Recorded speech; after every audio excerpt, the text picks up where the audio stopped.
कोविड-19 या corona virus की व्यापकता इसी बात से लगाया जा सकता है कि पूरे विश्व में इसका फैलाव हो चुका है। खास तौर से जब हम बात करते हैं कि यह बीमारी पूरे विश्व में है, यही कारण है कि इसको वैश्विक महामारी का नाम दिया गया है। ढेर सारे देशों को यह पता नहीं है कि यह जो वायरस है, यह किस-किस रूप में पाया जा रहा है, संक्रमण कैसे हो रहा है, कितने दिनों में इसके लक्षण आ रहे हैं, तमाम तरह की भ्रांतियां हैं। इन सारी भ्रांतियों को दूर करने के लिए आज हम फोन लाइन से जुड़ के बात कर रहे हैं बीआरडी मेडिकल कॉलेज के माइक्रोबायोलॉजी विभाग के विभागाध्यक्ष डॉक्टर अमरेश कुमार सिंह से। सबसे पहले आपका हमारे इस कार्यक्रम में स्वागत है। डॉक्टर साहब, बीआरडी मेडिकल कॉलेज गोरखपुर में कोरोना वायरस के जांच से संबंधित प्रक्रिया क्या है? नमस्कार, आपको बहुत बहुत धन्यवाद इस अपॉर्चुनिटी के लिए। जैसा कि आप जानते हैं, भारत में कोरोना का पहला केस 31 जनवरी को मिला था केरल के राज्य में। उसके बाद से हमारी सरकार, राज्य सरकार ने इस पे बहुत सारी एडवाइजरी, गाइडलाइंस और इसके समुचित जांच एवं इलाज की व्यवस्था में लग गई। और जैसे दिशा निर्देश हमें मिला अपने राज्य सरकार से, हमने इसकी टेस्टिंग की व्यवस्था यहाँ बीआरडी मेडिकल कॉलेज में 24 मार्च को शुरू कर दी। मूलतः इसके कन्फर्मेटरी डायग्नोसिस का जो आरटी-पीसीआर मेथड होता है वो कन्फर्म होता है। ये विश्व में ये सबसे ऑथेंटिक डायग्नोस्टिक मेथड माना गया है और उसकी जांच हम लोगों ने यहाँ मार्च में शुरू कर दी थी। डॉक्टर साहब, जो कोरोना के संभावित मरीज आ रहे हैं, उनके पहली जो जांच होती है वह किन किन जगहों से ली जाती है और आपके लैब तक भेजा जाता है?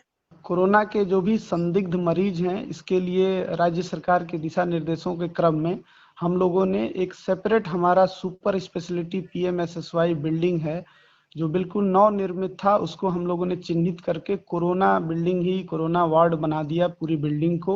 और उसमें जो भी संदिग्ध मरीज इसके आते हैं, जिस बुखार, सांस फूलना या खांसी, सूखी खांसी, इस तरह के लक्षण होते हैं, उनके मरीजों के लिए फ्लू कॉर्नर ओपीडी की व्यवस्था की गई।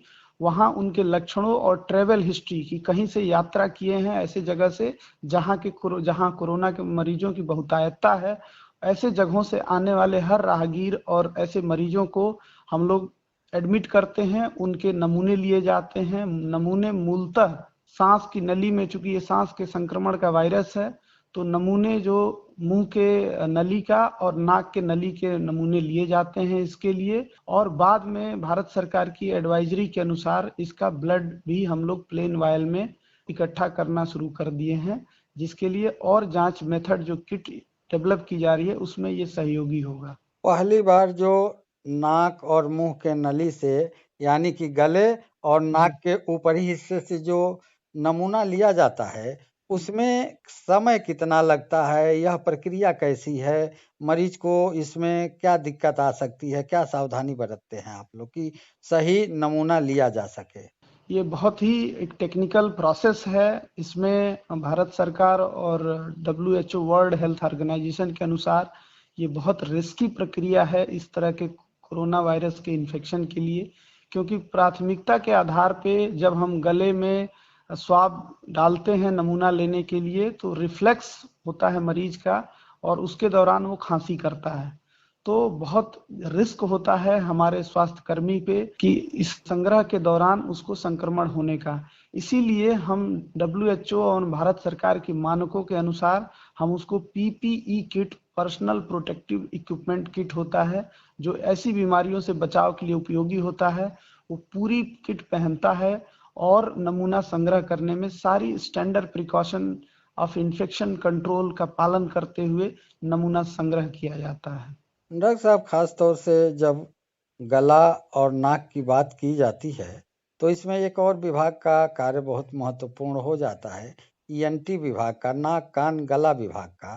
तो क्या ऐसे लोग नमूना या क्या ऐसे मरीजों को ENT विभाग भी देखता है क्या? बीच में भारत सरकार की जो गाइडलाइन आई है उसमें ईएनटी विभाग को भी नमूना संग्रह करने के लिए ऑथराइजेशन दिया गया है और वो लोग भी हमें इस कार्य में, हमारे बीआरडी मेडिकल कॉलेज की ईएनटी विभाग के लोग भी इसमें सहयोग कर रहे हैं हमारे साथ और वो भी नमूना संग्रह कर रहे हैं। नाक और गले से जो नमूना लिया जाता है उसका रिजल्ट कितने देर बाद मिल जाता है? बेसिकली कोरोना के जो टेस्ट अवेलेबल हैं ऑल ओवर वर्ल्ड कह लें या भारत में, वो मूलतः 3 तरह के टेस्ट उपलब्ध हैं जो जिसकी ऑथेंटिसिटी या वैलिडिटी हमारी आईसीएमआर नई दिल्ली मान्यता देती है। वो है CB NAAT, cartridge based nucleic acid amplification test, CB NAAT test. ये जो टेक्निक है ये पूर्व में टीबी की जांच में भी बहुत उपयोगी है और वर्तमान में भी इस टेक्निक से हम लोग टीबी की जांच करते हैं। लेकिन कोरोना की महामारी को देखते हुए वर्तमान में ये सारी मशीनों पे कोरोना की जांच संपादित की जा रही है। इसमें अमूमन 2 घंटे का समय लगता है नमूना संग्रह होने के बाद रिजल्ट देने में। इसको रैपिड पीसीआर भी बोलते हैं सामान्य भाषा में। और दूसरा मेथड है ट्रू नाट, जो मूलतः भारत द्वारा निर्मित मेक इन इंडिया मॉडल की मशीन और टेक्नोलॉजी है। इस मशीन का भी प्रयोग नेशनल ट्यूबरकुलोसिस एलिमिनेशन प्रोग्राम के अंतर्गत टीबी की जांच करने में प्रयोग किया जाता था, लेकिन हमारी सरकार और हमारे वैज्ञानिकों ने स्वदेशी किट इसके लिए तैयार किया है, जो हम इसमें स्क्रीनिंग करते हैं। हम कंफर्म नहीं कर पाते हैं लेकिन एटलीस्ट हम बता सकते हैं कि किसको है और किसको नहीं है। जिसको नहीं है उसको पूर्णतः मान लिया जाता है नहीं है, और जो पॉजिटिव आता है उसको हम पीसीआर मेथड से कंफर्म करते हैं। इसमें भी मूलतः 2 से 3 घंटे का समय लगता है इस टेक्निक में भी, और पूर्णतः स्वदेशी है। जो तीसरा मेथड है जिसको सबसे पहले वर्ल्ड ने इंडोर्स किया है, आरटीपीसीआर मेथड। ये जटिल प्रक्रिया है, इसमें बहुत सारे स्किल्ड साइंटिस्ट, माइक्रोबायोलॉजिस्ट और लेबोरेटरी टेक्नीशियन की आवश्यकता होती है। इसकी मशीनें लगभग 7 से 8 मशीनें मिलकर इस जांच की प्रक्रिया को संपादित करती हैं। लगभग 6 से 10 लोग इस कार्य में लगते हैं एक राउंड इस प्रक्रिया को पूरा करने में, और समय लगभग 6 से 8 घंटे का लगता है।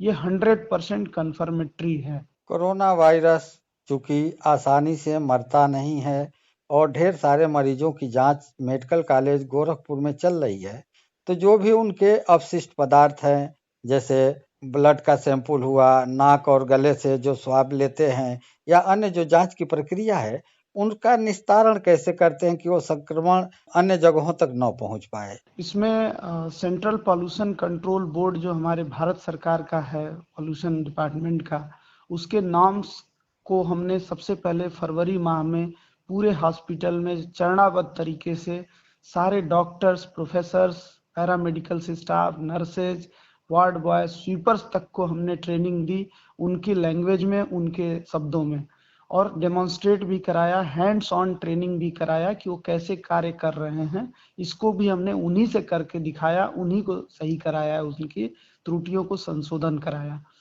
तो हमारा लगभग पूरा बीआरडी मेडिकल टीम इसके लिए तैयार है। आप बिल्कुल सही कह रहे हैं, ये कूड़ा बहुत ही संक्रामक होता है, क्योंकि इसमें जो बचे हुए लार का सैंपल है वो भी डिस्कार्ड करते हैं। जो उस टेस्टिंग मेथड में चीजें बच जाती हैं, जो रसायन बच जाते हैं, जो स्वाब और केमिकल बच जाते हैं, वो भी हम डिस्कार्ड करते हैं। जो हमें निर्देशित मानक है उसमें हमें पीले पॉलिथीन में डिस्कार्ड करना होता है और उसको हम पूरी संक्रमण मुक्त करते हैं विभाग के अंदर ही।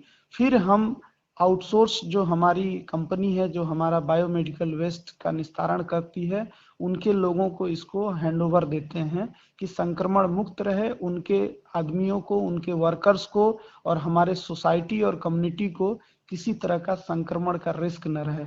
क्योंकि ये काफी संक्रमण वाली बीमारी है, इसीलिए इसके मरीज के इलाज से लेके, उसके भोजन से लेके, उसके जांच में प्रयोग की हुई चीजों को लेके हम लोग सबसे ज्यादा संक्रमण वाला मानते हुए इसको पीले बकेट में पूरी संक्रमण मुक्त करके ही उस एजेंसी को हम हैंडओवर करते हैं, जिससे हमारी पॉपुलेशन इफेक्टेड ना हो।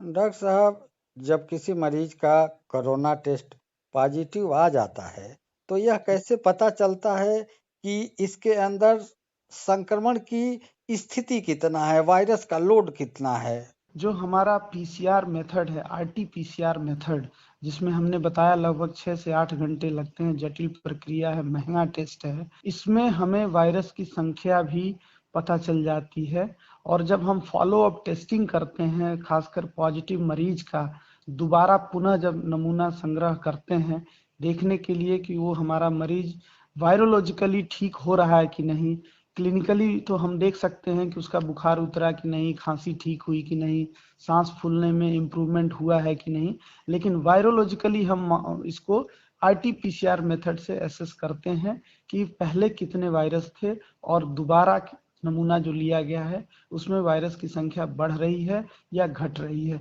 घटना एक अपने आप में अच्छा सिग्नल होता है उस मरीज के ठीक होने में, और बढ़ना या बार बार पॉजिटिव होना, इसका मतलब वो वायरस काफी संक्रमण वाला है और उस मरीज की अपनी इम्यूनिटी उस वायरस को ठीक नहीं कर पा रही है, क्योंकि अभी लिमिटेड दवाइयां हैं इस वायरस के लिए जिनके रिजल्ट अभी 100% नहीं है।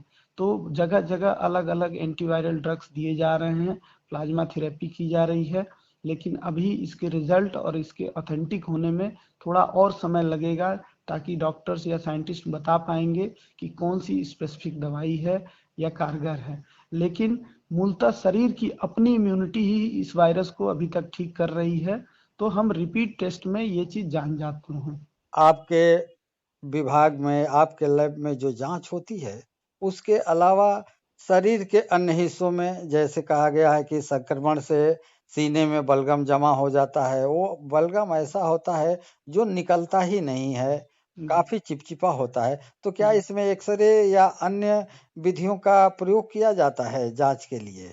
जी, बिल्कुल, क्योंकि इससे मूलतः निमोनिया होता है इस संक्रमण में, कोरोना में, तो निमोनिया की डायग्नोसिस हम एक्सरे से भी अनुमान लगा सकते हैं, सीटी स्कैन से भी काफ़ी चीज़ें क्लियर हो जाती हैं, लेकिन स्पेसिफिकली इस वायरस से वो निमोनिया हुआ है या किसी अन्य बैक्टीरिया या वायरस से हुआ है, ये थोड़ा जटिल प्रक्रिया है, ये हम कंफर्म नहीं कर सकते हैं। इसीलिए इसके लिए पीसीआर या सीबी नॉट या ट्रू नॉट टेस्ट की आवश्यकता होती है किसी भी संक्रमण के संदिग्ध मरीज को कंफर्म करने के लिए। तो एक्सरे और सीटी केवल सपोर्टिव डायग्नोस्टिक मेथड्स हैं, कंफर्मेटरी नहीं है। वायरस का अपना स्वभाव कैसा है जिसके वजह से इतना तबाही मची हुई है पूरे विश्व में?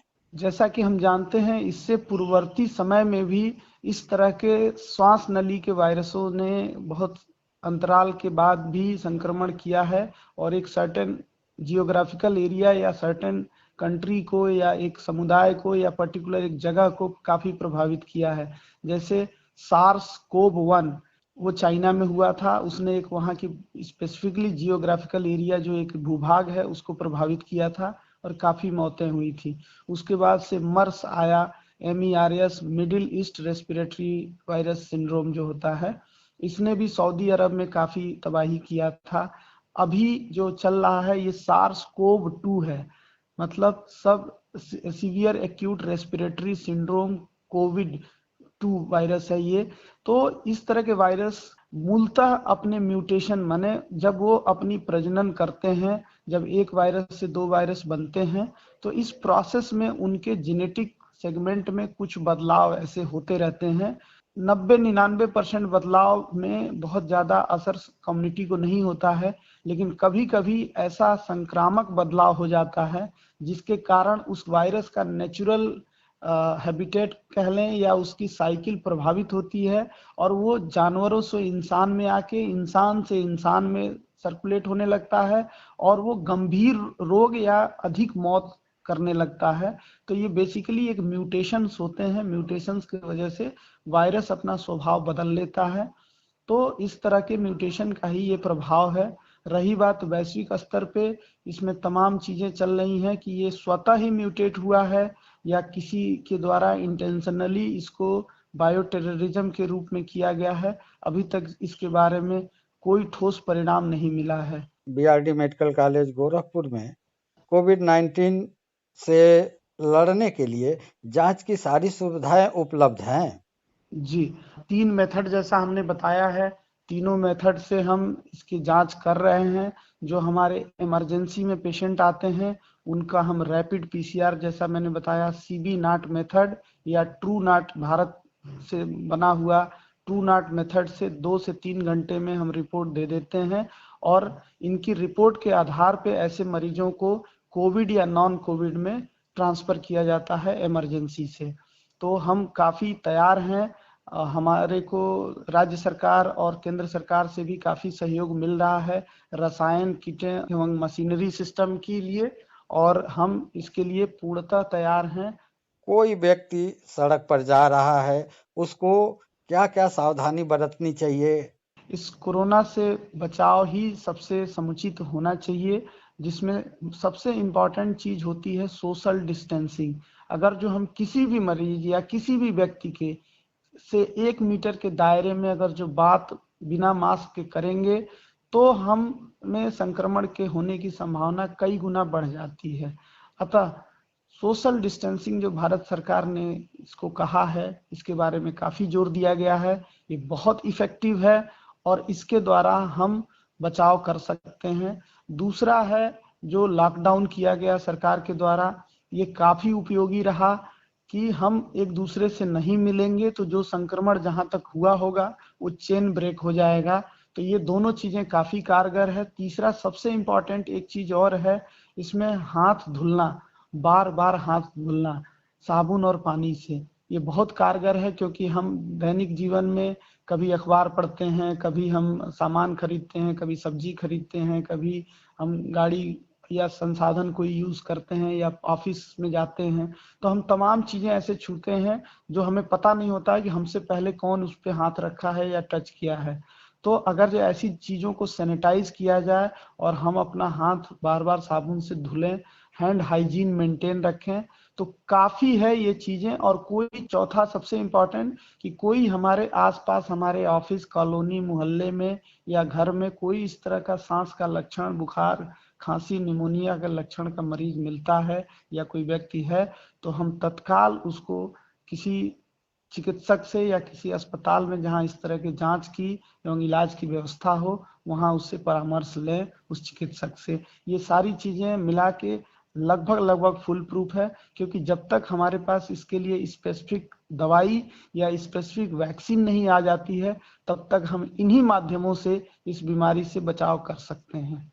कोरोना के जांच से संबंधित जितनी सुविधाएं हैं वह निःशुल्क हैं या मरीज को कुछ पैसा देना पड़ता है? भारत सरकार एवं राज्य सरकारों द्वारा इसके लिए जो माइक्रोबायोलॉजी विभाग में वायरल लैब होती है, VRDL lab, viral research and diagnostic lab उसको बोलते हैं, ये इस तरह के वायरसों के जांच के लिए सक्षम होती है। इसमें डेडिकेटेड टीम होती है। यह निःशुल्क किया जा रहा है, पूर्णतः कोई इसका चार्ज नहीं लिया जाता है। इवन आसपास के भी जिलों से हम इनकी जांचें निःशुल्क करते हैं। लेकिन चूंकि भारत सरकार एवं राज्य सरकारों के पास सीमित लैब एवं सीमित संसाधन है और हमारी जनसंख्या आप जानते हैं विश्व में दूसरे नंबर पे है, तो टेस्टिंग कैपेसिटी बढ़ाने के लिए सरकारों ने कुछ चिन्हित प्राइवेट सेक्टर के लेबोरेटरीज को मान्यता दी हुई है और उनसे भी ये जांच कराया जा रहा है।